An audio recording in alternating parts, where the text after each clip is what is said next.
13 কোটি টাকা অর্থ আত্মসাতের মামলা। চিত্রনায়িকা পূজা চেরির বাবা কারাগারে বন্দী।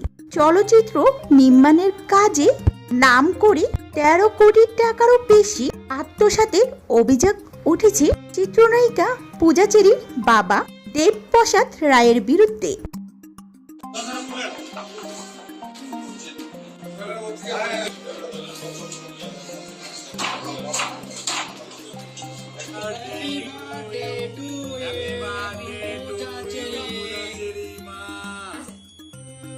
Happy birthday to you, Pooja Chirima. Happy birthday to Pooja Chirima. এই সংক্রান্ত বিষয় ভুক্তভোগী মিজানুর রহমানের করা মামলায় এমপি ক্যান্টনমেন্ট থানা পুলিশের কাছে গ্রেপ্তারের পর তাকে কারাগারে পাঠিয়েছেন আদালত। গত শনিবার তাকে গ্রেপ্তার করা হয় বলে জানিয়েছেন ক্যান্টনমেন্ট থানা ভারপ্রাপ্ত কর্মকর্তা।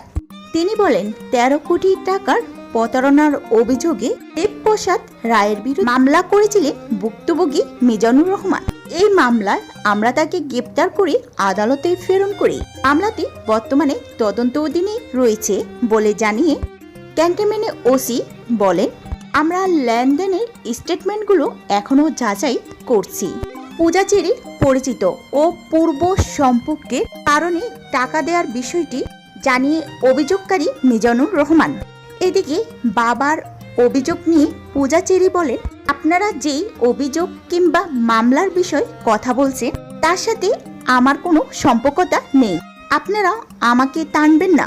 প্রথম কথা হচ্ছে, মামলাটি তদন্ত চলমান, বিষয়টি আমার পারিবারিক কেন্দ্রিক হলো এই বিষয়ে কোনো তথ্য আমার জানা নেই। আইনগত প্রক্রিয়া চলমান, বিষয়টি নিয়ে পর্যবেক্ষণ হবে এবং তারাই সিদ্ধান্ত গ্রহণ করবে। তো সবার কাছে আমি অনুরোধ করব, এই বিষয়টি নিয়ে আমাকে টানবেন না।